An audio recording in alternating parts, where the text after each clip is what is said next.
Let's now see some possible approaches that you can put into practice starting tomorrow to build a solid and resilient team. First of all, lead by example, often and regularly and consistently. We all know about it, you have been told since you were a kid.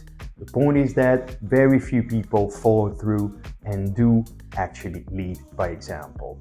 Let the example be your North Pole.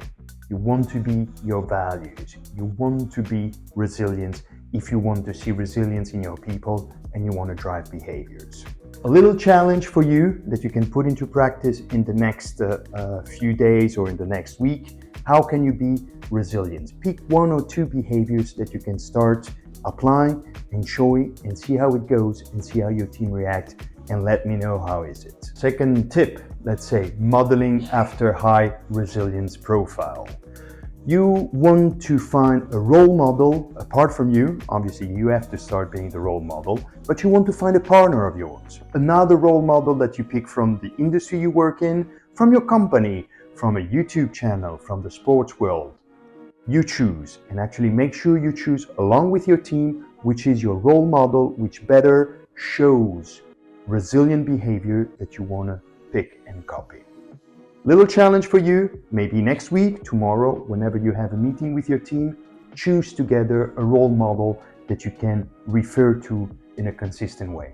Trust me, it's going to help you to drive behavior and to model them in a resilient direction as you want. Third approach I suggest, be vulnerable, and be vulnerable often and in an open, naked way. Don't be afraid to say, I screwed up, I made a mistake. It doesn't matter, foster that horizontal, same level communication with your team, and it is an incredible opportunity for you to show we are humans, we make mistakes, but I'm going to show you how I'm going to correct the mistake and turn difficulty into an opportunity, sending a message to the whole team. It's not about perfection, but it's about connection. There is a fantastic TED Talk on vulnerability from Brené Brown. It's not about perfection, it's about connection. And this is exactly what you want to spread in your team.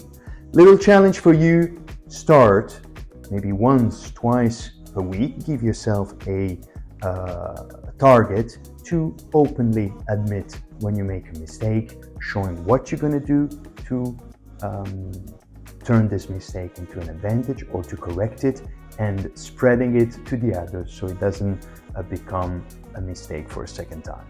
Other suggestion of paramount importance, create safety, create psychological safety in your team.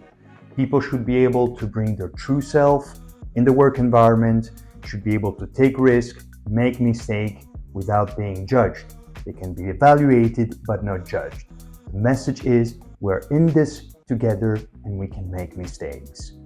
As Google stated, the #1 predictor of performing an effective team are safe team that can work in a safe environment. And it makes sense.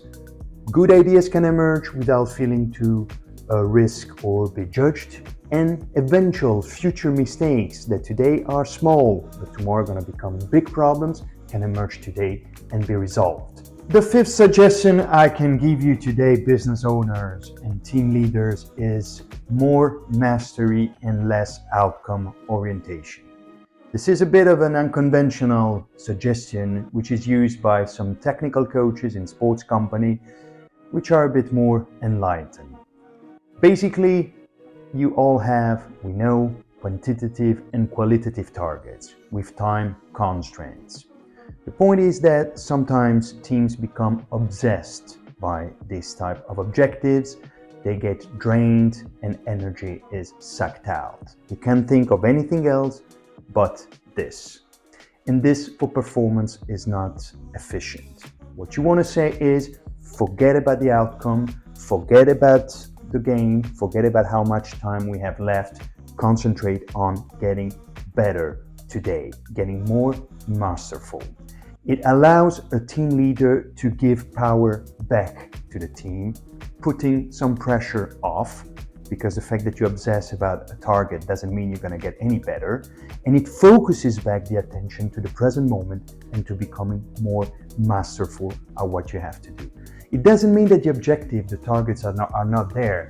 We all know they are there. It just means that you're not hijacked in the future. You're not hijacked by tension and pressure. You are canalizing the effort and the strength and the power of the team in doing something for that target.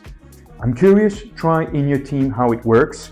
I know it's a bit unconventional. I'm curious, what exercise can you do with your team to become more masterful? Forget about the targets for a moment and focus in the present moment. Please share in the comments and tell me how you applied this to your team. I'm curious.